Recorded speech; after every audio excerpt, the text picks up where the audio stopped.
Hello, everyone, and welcome to the introduction of this teaching unit, Practical Application of Psychological Strategies. My name is Henrik Gustafsson, and I'm a professor in sports science at Karlstad University.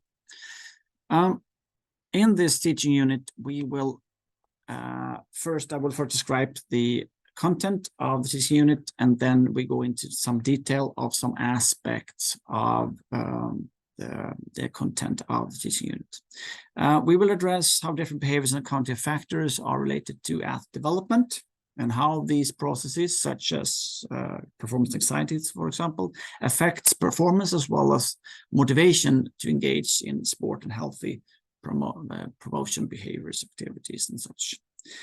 We will also present traditional mental skills techniques such as goal setting, relaxation, and imagery.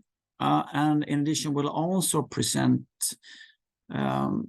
techniques and methods from third wave cognitive behavioral therapies, such as mindfulness and acceptance-based interventions.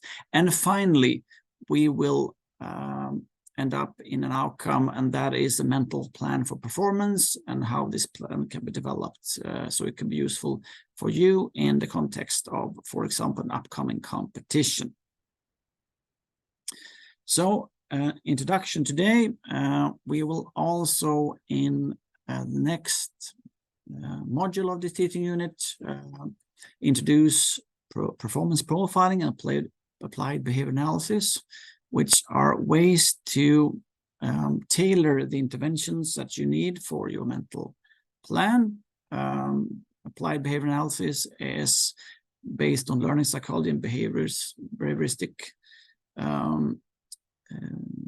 research, and is very useful in athlete development to finding way to make things effective when you apply your mental skills and techniques, for example. As I mentioned, arousal regulation and stress, imagery, self-confidence, goal setting, and concentration, as well as mindfulness and acceptance-based methods. And finally, we put it all together into a mental plan. A mental plan is a way to integrate your skills into practice. It's a systematic use of mental preparation that is before competition, under competition, and afterwards. It can also be a way to enhance the quality of training, of course, but we will focus on a mental plan for performance, such as events and tournaments. A well-planned preparation plan eliminates randomness in performance, and it's also a very useful way to integrate psychological skills into practical application for athletes and for coaches. Mental plans in sport has been described as systematic use of mental preparation, and that could be, as I said, before competition, but also during competition, what you could focus on, a way to evaluate your performances, but also how you're dealing with distractors during the actual game or event. Importantly, I think that integrating technical, physical, and tactical aspects into your plan is important, because it's about performance. And even though we focus on psychological aspects now, the integration of all kinds of aspects of performance are of importance. And it has been shown that during big events like the Olympic Games, routines are especially important. In a study from 1992 by Golden colleagues, they asked medalist and non-medalist athletes at Olympic Games, and it was very, very vital, showing that the medalists have routines and their plans for how they can handle distractions and setbacks and so on in order to be prepared for the games, whereas non-medalists were not so good at this. Although this is not a cause and effect, it shows that the best athletes are handling big important competitions such as Olympic Games by having plans and routines for how they could perform at the best. So why could this be useful for athletes? Well, there are, of course, many different aspects of this, but some of it is to ensure the complete preparation for, let's say, an upcoming event in a new stadium or a new country, or at the very big event such as the Olympic Games. It can help athletes focus on what they can control and try to discard what they cannot control. It could create an atmosphere that is this something that is more predictable. I can hold on to my key performance aspects and thereby feel more comfortable during high level of anxiety and stress. It can also a way to optimize every contributor to performance and be a reminder of the things that I should focus on and therefore enhance my performance. Pre-performance routines has been commonly used by applied sports psychologists to help athletes. It's been defined as a sequence of task-relevant thoughts and actions which an athlete gains in systematically prior to his or her performance of a specific sport skill.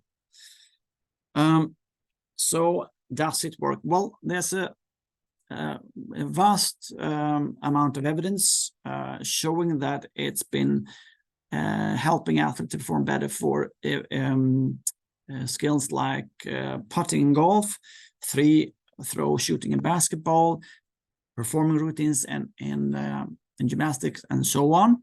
It also has been shown that it is enhancing performance both under low pressure conditions as well in pressurized situations, and also for both novice and expert athletes. So why does it work? Well, Butcher in '92 suggested the main function is to help athletes focus on task relevant cues. And this is despite you might be very nervous and you have very many negative thoughts, or there could be external distractions such as other competitors or a noisy crowd. Also, it is suggested that it could help athletes improve their self-efficacy. And also some research indicate that the athletes feel lower anxiety due to the higher self-efficacy, and they feel more safe and secure when they perform these skills. So what about superstition? Is this the same thing? No, it's not. It's by definition different, as systematic engagement and focus on task relevant cues is something that distinguishes pre-performance routines from superstitious behaviors such as being the last one out on the pitch or have the lucky socks or whatever people feel that will make them more lucky in the competition.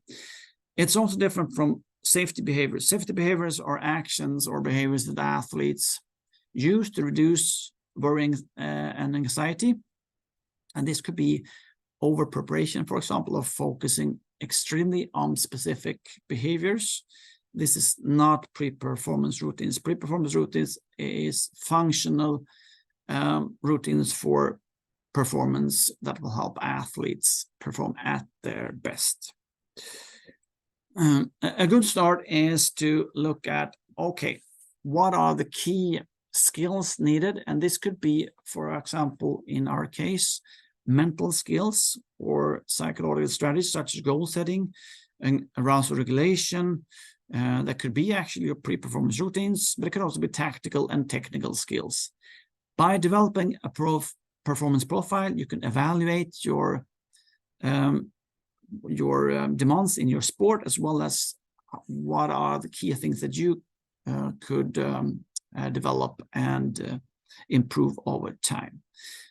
Using applied behavior analysis, that is learning psychological knowledge from behaviorism that is useful for tailoring the specific intervention for the athlete, looking into antecedents, actual behaviors, and the consequence of these behaviors.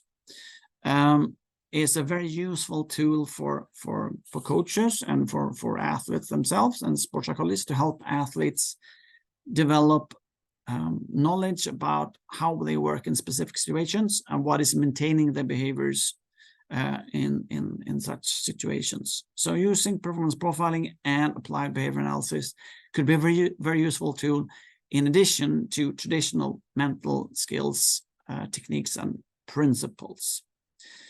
An example of a behavior analysis in sport could be with the input from acceptance commitment therapy, defining values. What is important for you as an athlete? What are the things that will guide you in your pursuit of excellence? What are the goals that could help you on the way to performing your best? So defining values and goals is the first step. Then defining potential obstacles. In this case, there could be a runner and they have negative thoughts. This monkey that will be on your shoulder saying, you are not good enough, you're lazy, and so on. And are there potential avoidance behavior? This is the applied behavior analysis aspect or the functional analysis, that you're avoiding specific training sessions or aspects of more important aspects of your tournament or performance. And what are the key behaviors that you need to perform at your best? So defining your values and goals, defining potential obstacles, or and also avoidance behaviors that athletes use under pressure, for example, and focusing on key behaviors for your best performances. This is something you can do with the individual or a team as well. So behavior analysis is a very functional tool for coaches and sports psychologists. So how do you start develop your mental plan for performance? Well, one thing is to look at what is the key points for performing in your sport. What is the demands of your sport? What is important? Are there specific parts of the competition that is very crucial for performing, for example?